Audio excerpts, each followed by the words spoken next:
My electricity is literally disappearing in front of my eyes. It is the second time this week that I've put in 500 Rand, and I don't know where my electricity is going. At this point, well, if it continues at this rate, I'm going to be paying the same for electricity as I am for rent. So what's happening? Am I missing something? Angela, you're not alone. Every year in winter, we get hundreds of questions like this from our customers where the electricity is just skyrocketing.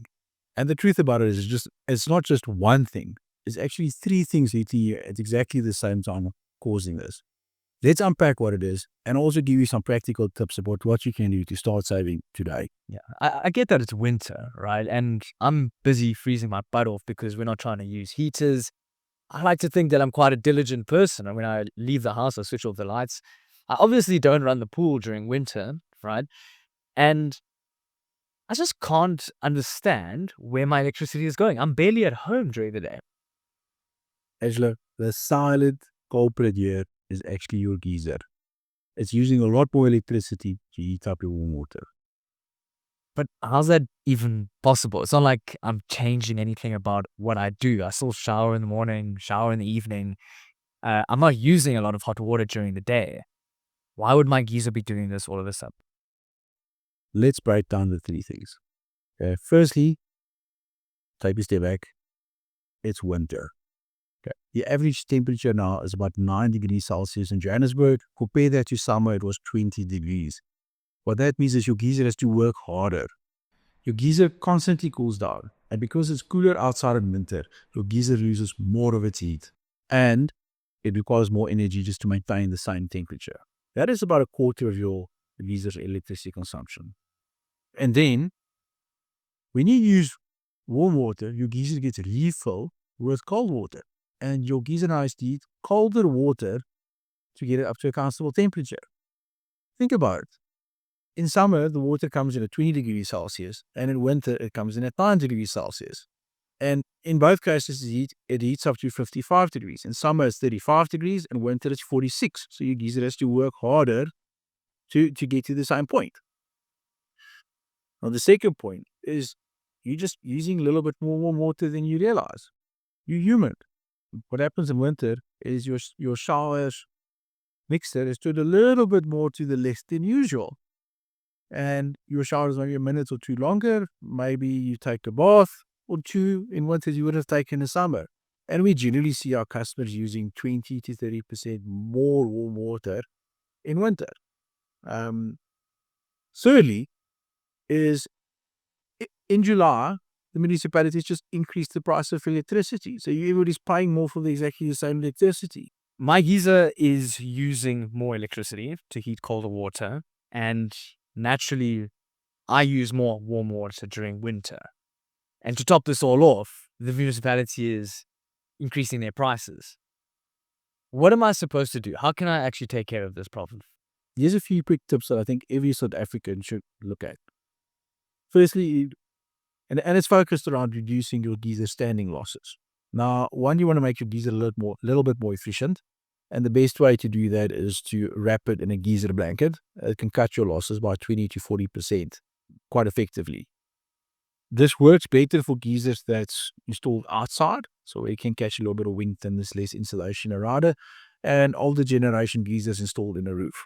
Just like any other appliances getting more and more efficient, geysers have gotten phenomenally more efficient over the last 20 or 30 years.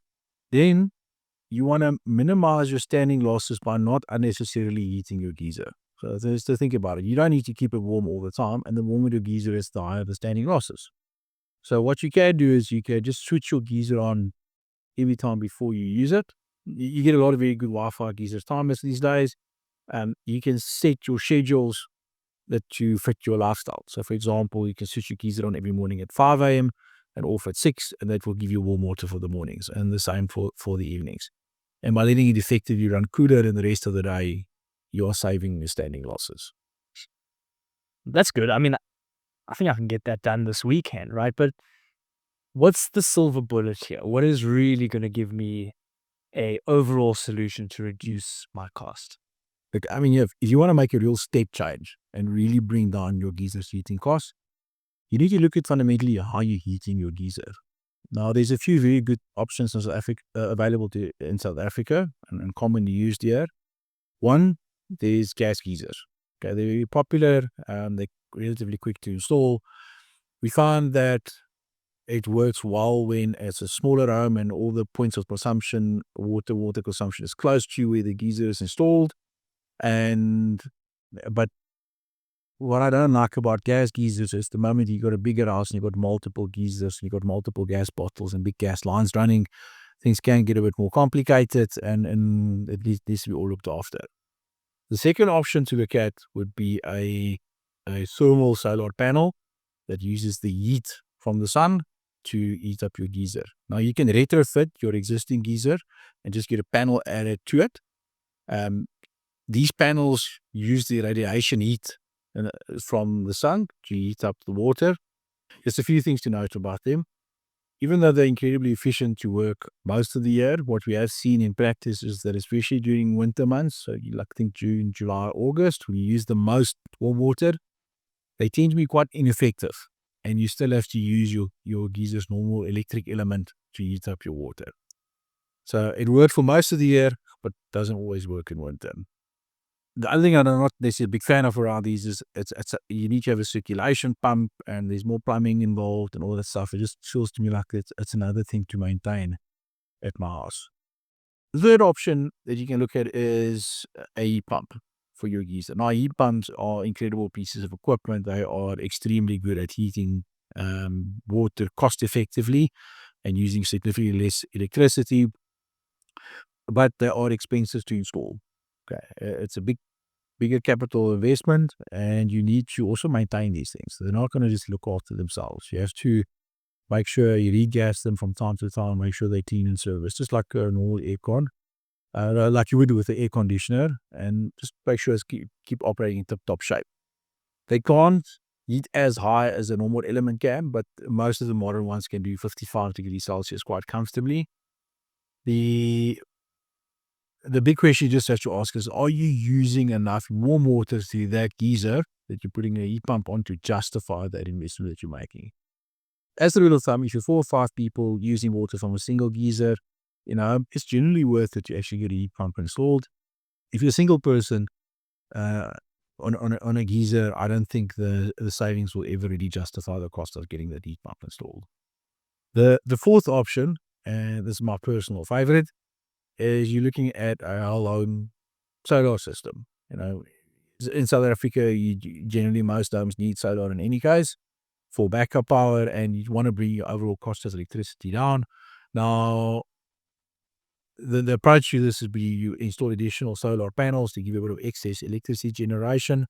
And then very importantly is you have to, those timers we spoke about earlier, you have to now change the sequence at when they're running and make sure the geysers are running during the day when there is solar electricity available.